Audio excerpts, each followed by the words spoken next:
Thank you, Mr. Deputy Speaker. I'm most grateful for you calling me during today's debate. Good afternoon, colleagues. My name is Carla Denyer. My pronouns are she, her. I'm very much looking forward to getting to know you all.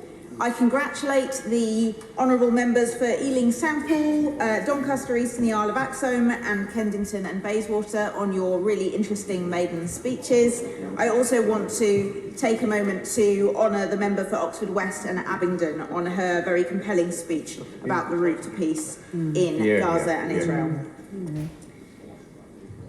I look forward to working with all of you newly elected MPs and, in fact, everybody in this place in pursuit of a better future for our constituents. I will return to the shape of this future shortly, but first I want to look back for a moment and to thank the people of Bristol Central for making history and electing me as the first Green MP for the city. And also, as far as I'm aware, the first bisexual MP for the constituency. We are, as a city, rightly proud of our firsts. In 1371, and don't worry, I'm not going to do every year, in 1371, the town of Bristol was the first in England to be given the status of a county. In 1739, John Wesley founded the very first Methodist chapel, the New Room, in what is now the very heart of my constituency, Bristol Central. In 2015, the city became the first in the UK to be awarded the European Green Capital Award. In 2016, the city elected Marvin Rees and thus became the first major European city to elect a mayor of black African heritage. And what is widely agreed to be Banksy's first large stencil, The Mild, Mild West, was painted in 1999 in Stokes Croft in my constituency, in fact, on a wall just round the corner from where I first met a member of the Green Party, a meeting which rather changed the course of my life. Over the course of Bristol's history, of course, it unfortunately cannot and must not be disentangled from the UK's shameful and immoral history of colonialism and slavery. A 1499 voyage led by merchant William Weston of Bristol was the first expedition commanded by an Englishman to North America. And Bristol merchants have financed over 2,000 slaving voyages between 1698 and 1807.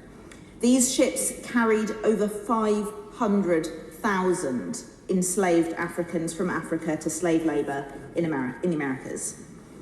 A blue plaque on the 7 Stars Inn on Thomas Lane in the city centre marks how Thomas Clarkson, an anti-slavery activist, together with the 7 Stars landlord, collected testimonies from sailors in 1787 that were used as evidence here in Parliament. These statements played a role in the passing of the 1807 Slave Trade Act, which eventually led to the historic end of the transatlantic slave trade in enslaved Africans.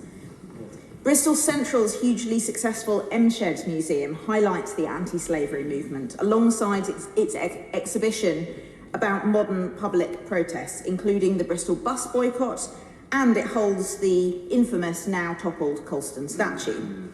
The exhibition points to the abolition campaign as the start of a British tradition of society campaigning for change.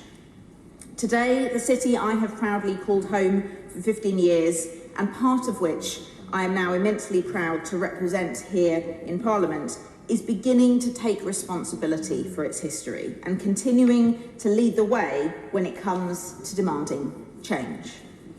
Like most of the other esteemed members making their maiden speeches, I got the library note advising me that my remarks should not be politically contentious or critical. And I must admit to having struggled a little with how to define that, given that I'm here first and foremost to demand and create change on behalf of my constituents. In 1943, a slightly different shaped version of Bristol Central elected its first woman MP. I can applaud that landmark moment, though not Lady Apsley's reported radical right-wing conservatism, imperialist, racist and anti-Semitic views, or that she apparently considered women first and foremost as wives and mothers. She made her maiden speech to the Commons from her wheelchair, and it is widely reported defied convention by making a passionate appeal for the better treatment of disabled people. That's one thing that I can agree on with her, though I don't think championing disabled rights should ever be considered controversial, and I hope that in this Parliament it never will be. Nor do I think that a voting system that makes every vote count is an especially controversial proposition, and so I agree strongly too with another of my predecessors, Stephen Williams, the first Liberal Democrat ever to represent what was then Bristol West, who used his maiden speech to call for, as he put it, radical electoral reform and for first past the post to be swept away and replaced with a system of fair votes. Now is a good moment to recognise the contribution made by my immediate predecessor, Thangam Debonair, to Parliament, including as Shadow Leader of the House of Commons, and I pay tribute to her work on behalf of Bristolians, particularly in support of the city's amazing creative industries as Shadow Secretary for Culture, Media and Sport. And to her groundbreaking move to hold what's believed to be the first ever constituency surgery for people on the autistic spectrum. Thank you, Thangam, for your service to the city. What unites all these threads is the idea of speaking up for what we believe in, regardless of whether others might find it contentious, and regardless too of whether we are swimming against the popular tide.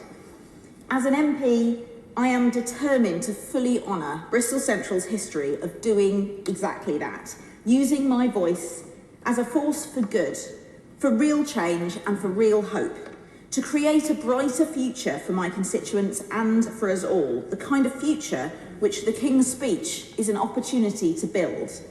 That bright future depends on the government taking bold action to tackle inequality and poverty through measures such as lifting the two-child benefit cap, a mass council house building programme, and giving councils the power to keep private rents under control.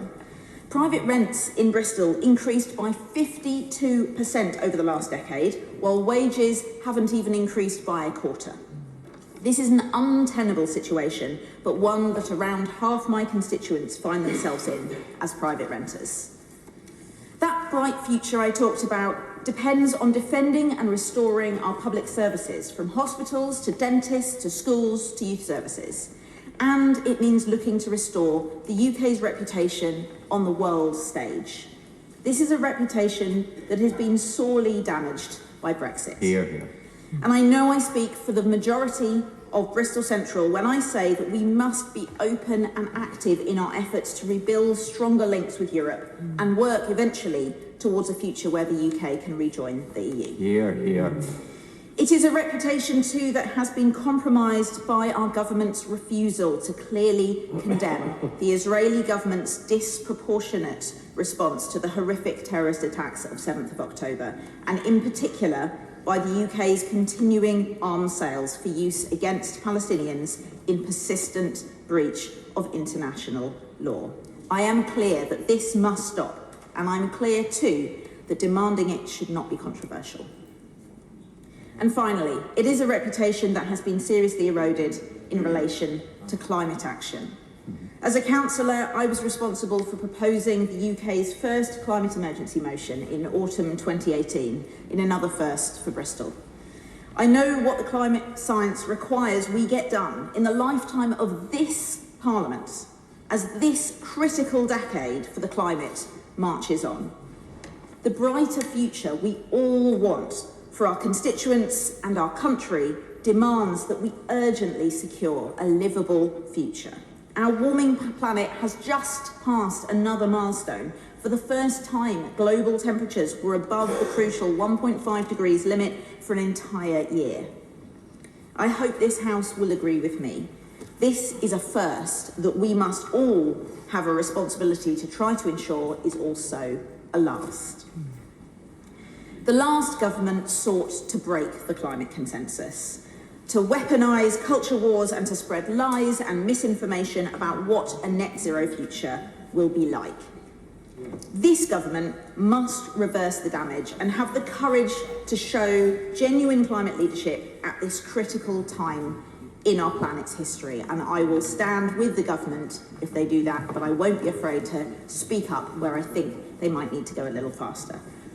We have heard in the King's Speech a commitment to clean energy transition and public ownership of public transport, and I hope that more will be forthcoming across the weeks and months ahead of us.